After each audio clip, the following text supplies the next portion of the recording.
Chapter 2225 कर्मो giant eagle. Thump. एनिमो ने छलांग लगाई और आसमान में 100 मीटर के विंग स्पैन वाला विशाल काला ईगल बन गया। Power of the 8 gods. Second form कर्मो जाइंट ईगल। 8 देवताओं की शक्ति का मतलब यही था कि इंसान 8 अलग अलग बीस्ट फॉर्म्स अपना सकता है और अलग अलग तरह की शक्तियों को कंट्रोल कर सकता है। कॉ। तेज चीख के साथ स्टॉर्म उठी और विशाल ईगल कर्मो सीधे सुजाकू की तरफ झपटा। अगर 1 वर्सेस मैनी बैटल हो तो कॉमन सेंस यही कहती है कि सामने वाले की कमजोर ताकत को पहले खत्म किया जाए, लेकिन सुजाकू के चेहरे पर जरा भी घबराहट नहीं थी। स्टॉर्म रैगिंग थी, लेकिन सुजाकू ने ठंडी नजर से अपने पंख फड़फड़ाए। Ice prison Suzaku. उसने अपने पंख फैलाए और आग के गोले की तरह आसमान में उछली। नीली लपटें आकाश में फैल गई और वॉइड में हर जगह नीले मंडला फ्लावर्स खिले, फिर घूमते हुए नीचे गिरे। कर्मो जाइंट ईगल की शक्ति थी स्टॉर्म, लेकिन इस स्टॉर्म ने सुजाकू की बिंग्यान को और भी वायलेंट बना दिया। जितनी तेज स्टॉर्म उतनी ही प्रचंड उसकी फ्लेम। पल भर में आसमान जलती हुई नीली लपटों से भर गया। कर्मो जाइंट ईगल वर्मिलियन बर्ड का पीछा करता रहा और अनिवार्य रूप से आइसी फ्लेम्स में घिर गया। हवा के साथ लपटें उसके शरीर पर चिपक गई। शुरुआत में यह आग छोटी सी चुभन जैसी थी। इतनी कमजोर कि एनिमो ने ध्यान ही नहीं दिया, लेकिन जैसे जैसे वो सुजाकू का पीछा करता रहा, अचानक महसूस हुआ ये आग कब से जल रही है। उसका चेहरा बदल गया। अगर ये सामान्य फ्लेम होती तो इतनी तेज उड़ान और स्टॉर्म से वो कब की बुझ चुकी होती, लेकिन ये और बड़ी होती जा रही थी। साथ ही उसके शरीर से ताकत जैसे तेजी से ड्रेन हो रही थी। झुक ने बस पीछे हटकर ठंडी नजर से उसे देखा। तभी एनिमो को एहसास हुआ पानी के नीचे सुजाकू की आइस फ्लेम की इफेक्ट धीमी थी, लेकिन हवा में आकर इसकी बर्निंग पावर दर्जनों गुना बढ़ गई। एनिमो ने जोर से पंख फड़फड़ाए, लेकिन जितनी तेज हवा उतनी ही तेज फ्लेम्स भड़क उठीं। उसके पंखों के फेदर्स राख में बदलने लगे। ये आग से जलने की वजह से नहीं था, बल्कि उसकी पूरी एनर्जी चूस कर उन्हें सड़ा रही थी। ये शक्ति उसके मांस तक घुस गई और हड्डियां तक ठंडी पड़ने लगी। ये आग कितनी अजीब है। एनिमो ने सुजाकू का पीछा छोड़ दिया और आग बुझाने की कोशिश की, लेकिन कोई फायदा नहीं। उसकी आंखों में खून उतर आया। उसने जोर लगाकर जलते हिस्से को नोचकर अलग कर दिया। खून टपकने लगा, काले फेदर्स झड़ने लगे। तभी जाकर बिंग्यान रुक पाई। एनर्जी चूसने वाली फ्लेम कितना डरावना है। अब एनिमो को समझ आया कि सुजाकू को अंडर एस्टिमेट करना कितनी बड़ी गलती थी। लेकिन पिछली लड़ाई तक सुजाकू बस डेल्टा लेवल म्यूटेंट थी। डेटाबेस में उसके बारे में बहुत कम जानकारी थी, और जो थी उसे किसी ने सीरियसली लिया ही नहीं। एनिमो ने इंटेलिजेंस की वजह से बड़ा नुकसान उठाया। हालांकि चोटें अभी घातक नहीं थी। कोई बड़ी मुश्किल नहीं। जब तक उसकी फ्लेम मेरे शरीर को छू नहीं पाती, मैं उसे मार सकता हूं। जैसे ही वो सुजाकू को बिना छुए मारने का तरीका सोच रहा था, अचानक पीछे से तेज हवा का झोंका आया। उसने पलटकर देखा। एक विशाल काला साया नीचे से उसकी तरफ आ रहा था। XUNW ने बर्फ की सतह छोड़ दी थी और हाई स्पीड घूमते हुए विशाल जायरोस्कोप में बदलकर सीधा एनिमो पर टूट पड़ा। जमीन पर लड़ाई में XUNW अच्छा नहीं था, लेकिन उसके भी अपने ट्रिक्स थे।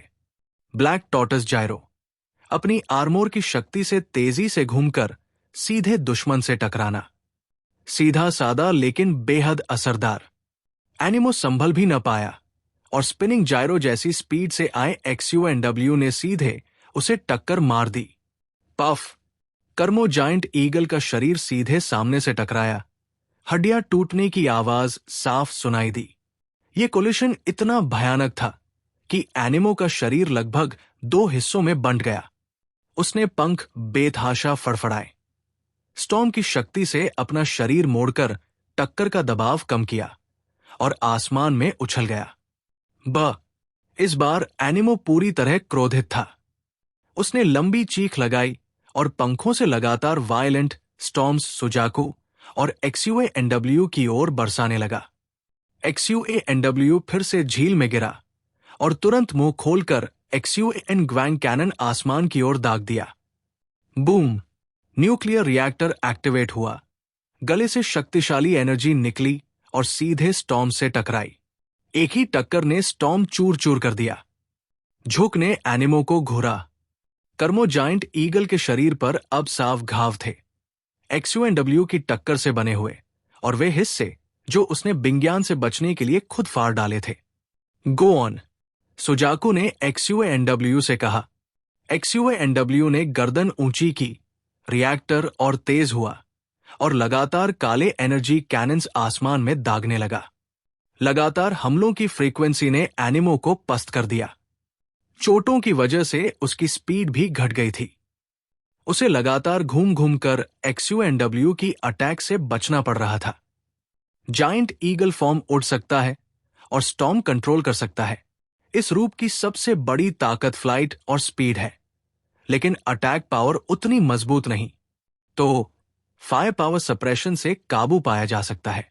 सुजाकू ने मन ही मन एनिमो की जानकारी याद की। उसने हाथ ऊंचे उठाए, हथेलियां आपस में मिलाई और उनमें से रैगिंग फ्लेम्स का गोला फूटा। वो पूरे शरीर को ढक गया और उसके पीछे एक विशाल आइस ब्लू डिवाइन बर्ड प्रकट हो गया। अब मेरे अटैक को कवर करो, सुजाकू ने XUA-NW को पुकारा। XUA-NW ने बिना हिचकिचाए फायरिंग और तेज कर दी। पल भर में सैकड़ों आइस ब्लू बीम्स उसके गले से निकली, आसमान को चीरती हुई एक घना कटिंग नेटवर्क बना लिया। इतनी हाई डेंसिटी और हाई फ्रीक्वेंसी अटैक ने एनिमो को मुश्किल में डाल दिया। अगर वो घायल हालत में और तेजी से हिलेगा तो उसका खून तेजी से दौड़ेगा और चोटें और बढ़ जाएंगी। लेकिन इस वक्त उसके पास कोई और रास्ता नहीं था। उसके सामने की क्राइसिस पहले ही उसे थका चुकी थी और अब सुजाकू का अटैक साइड से आने वाला था। Chapter 2226 lightning Martin. वो एक आइस ब्लू वर्मिलियन बर्ड था जो सैकड़ों मीटर लंबा था। गरजता हुआ उसकी तरफ झपटा। XUA-NW और सुजाकू, एक नीचे से और दूसरा बाएं से, मिलकर एनिमो पर क्रॉसफायर अटैक कर रहे थे। आम हालात में ये बैटलफील्ड पर सबसे घातक फॉर्मेशन होती है, क्योंकि इंसान एक ही समय में वर्टिकल और हॉरिजॉन्टल दोनों तरफ डॉज नहीं कर सकता। जख्मी एनिमो भी इसका अपवाद नहीं था।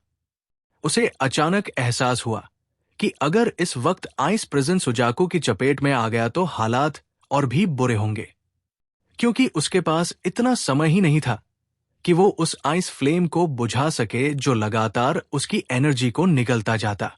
इसलिए एनिमो के पास सुजाकू के हमले से बचने के अलावा और कोई रास्ता नहीं था। कीमत यह चुकानी पड़ी कि कर्मो जायंट ईगल का शरीर कई ब्लैक लाइट कैनन से सीधा टकरा गया।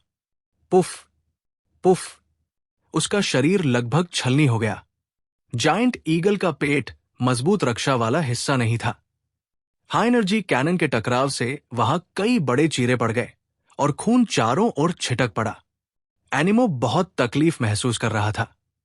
उसे साफ लग गया था कि दुश्मन उसकी सारी जानकारी पहले से जानता है। उसने दांत भींचे, तेज दर्द सहा और अचानक पंख फड़फड़ाए। उसका विशाल शरीर आसमान से गायब हो गया और आकाश में एक पीली चमक बिजली की तरह लहराई, फिर धरती की तरफ तेजी से उतरी। उसकी रफ्तार इतनी तेज थी कि XUA-NW और सुजाकू की आंखें भी उसके आकार को पकड़ न सकी। लेकिन दोनों को हैरानी नहीं हुई। एनिमो झील की बर्फ पर गिरा। उसका शरीर पीली बिजली से लिपटा हुआ था और वो बदलकर मात्र 1 मीटर लंबा नेवला बन गया। लिजर्डमैन के मुकाबले बेहद छोटा, पूरा पीला शरीर जिस पर कुछ काले निशान थे। POWER of the 8 GODS, lightning Martin form. Lightning Martin की आंखें तेजी से घूमी। उसने ऊपर आसमान में उड़ते वर्मिलियन बर्ड को देखा, फिर झील पर खड़े ब्लैक टॉर्टस को, और तुरंत फैसला कर लिया। वो अचानक पानी में डुबकी लगाकर गायब हो गया। कुछ ही पल बाद झील की सतह से गगनभेदी धमाका हुआ और पीली बिजली अचानक फटकर चमकने लगी। क्रैकलिंग करते हुए वो एक तय रास्ते पर बहती हुई सीधे XUNW की तरफ फैल गई। एक झटके में पूरे झील का पानी पीली बिजली से भर गया। पानी में बिजली की रफ्तार हैरतंगेज थी। XUNW के पास डॉज करने का समय नहीं था और वो पूरा का पूरा डरावनी पीली बिजली में डूब गया। सिज्जल सिज्जल, उसका विशाल कछुआ शरीर बिजली की धारों में चमक उठा, लेकिन XUNW शांत खड़ा रहा, जरा भी हिला नहीं। एनिमो की आंखें खूंखार थी। मैंने इसे झटका दे दिया है, अब तक ये बाहर से जला और अंदर से भुन चुका होगा। चाहे जान बच भी जाए, ये लकवाग्रस्त हो जाएगा। पहले इस कछुए को काटकर खत्म करता हूं। उसने बर्फ पर पीली बिजली का चिन्ह बनाया और सीधा XUNW की तरफ बढ़ा। इतना बड़ा शरीर छोटे और फुर्तीले लाइटनिंग मार्टिन के सामने बेहद धीमा पड़ जाता। एनिमो को पूरा यकीन था कि पानी में उसका हाई वोल्टेज करंट XUNW के लिए सबसे घातक हथियार है। लेकिन जैसे ही वो नजदीक पहुंचा, उसने देखा कि XUNW ने मुंह खोला और उसकी दिशा में एक विशाल ब्लैक लाइट कैनन दाग दिया। एनिमो की स्पीड इतनी तेज थी कि लॉक करना मुश्किल था, लेकिन XUN1 cannon wide area attack कर सकता था। लाइटनिंग मार्टिन भले ही स्पीड और बिजली के हमलों में माहिर हो, उसकी ताकत और डिफेंस ज्यादा मजबूत नहीं थे। स्पीड इतनी ज्यादा थी कि वो XUNW के हमले से बच ही न सका और सीधा XUN1 कैनन में फंस गया। कैनन की आग उस पर पड़ी और उसकी आंखों में अब भी अविश्वास था। ये असर क्यों नहीं हुआ, वो समझ ही नहीं पा रहा था। बैसाल्ट जैसी जीवित संरचना खुद में बिजली का बेहतरीन चालक होती है और झील का पानी उसकी शक्ति के लिए सबसे मुफीद जगह थी। उसे तो ऊपर होना चाहिए था। फिर XUNW पर कोई असर क्यों नहीं हुआ? असल में एनिमो ये नहीं जानता था कि उसका EIGHT गॉड्स POWER पहले से ही XUNW और सुजाकू के लिए पूरी तरह उजागर था। हुएक्सू किंगडम की ईस्ट चाइना सी फोर्स की ये टॉप जोड़ी पहले से उसकी हर फॉर्म का तोड़ तैयार कर चुकी थी। ऊपर से XUNW बरसों डीप सी में रहा था और अटलांटिस के डेविल्स आई वाले युद्ध में जाइंट मोरे ईल से बुरी तरह घायल भी हुआ था। तब से उसने अपनी बिजली प्रतिरोधी डिफेंस को और मजबूत किया। उसके मोटे कवच के नीचे मैकेनिकल टेक्नोलॉजी जोड़ी गई थी। न्यूक्लियर रिएक्टर के साथ साथ एक खास इंसुलेटिंग लेयर भी लगाई गई थी जो हाई वोल्टेज करंट को रोक सके। ये सब खास एनिमो के लिए तैयार किया गया था। बूम! एनिमो का शरीर जोर से उछल गया और झील पर कई किलोमीटर तक फिसलता हुआ किनारे तक जा पहुंचा। विशाल लहरें उठीं और आखिरकार वो किनारे के जंगल में जा टकराया। आधा इलाका तबाह कर दिया। वर्मिलियन बर्ड ने पंख फड़फड़ाए और ऊपर से सीधा आइसी फ्लेम बरसा दिया। जंगल नीली आग में सुलग उठा। बिंग्यान भले ही ऊर्जा निगलने वाली आग हो, लेकिन जंगल से टकराकर वो और ठंडी जलने लगी। पूरा जंगल नीली लपटों से जगमगाया, मानो कोई सपनों की दुनिया हो। और उस नीली आग में एक विशाल काला साया धीरे धीरे खड़ा हुआ। इस वक्त एनिमो 10 मीटर ऊंचे जाइंट ब्लैक बियर में बदल चुका था। जाइंट बियर फॉर्म, अपार ताकत और डिफेंस के साथ। XUN1 कैनन की सीधी मार से बचने के लिए उसने इसी रूप का इस्तेमाल किया था। कमजोरी ये थी कि ये रूप बेहद धीमा था। एनिमो ने धीरे से हाथ नीचे किए। उसकी आंखें बेहद गंभीर थी। लड़ाई की शुरुआत से अब तक वो पूरी तरह दबा हुआ था। कोई जवाबी मौका नहीं मिल पाया। उसकी समझदारी भी बेअसर हो चुकी थी। जब तक वो दुश्मन की शक्ति समझने की कोशिश करता, सामने वाले पहले ही उसकी कमजोरियों पर प्रहार कर देते। ये आसमान लड़ाई उसे बेहद मायूस कर रही थी। उसकी एबिलिटी इंडेक्स सिर्फ 25,000 थी, लेकिन उसके सामने XUNW की एबिलिटी इंडेक्स भी 25,000 थी और सुजाकू 18,000 तक बढ़ चुका था। उसके पास कोई बढ़त नहीं थी, उल्टा उसकी सारी जानकारी लीक हो चुकी थी। सामने वालों ने 4 महीने से सिर्फ उसी को हराने की ट्रेनिंग ली थी और यही नजारा झंग देखना चाहता था। न कोई तंग जीत, न भारी कुर्बानी, बल्कि इस तरह की कोई भी हाई लेवल फोर्स न खोए और पूरा वोलुयन एम्पायर न्यूनतम कीमत पर तबाह हो जाए।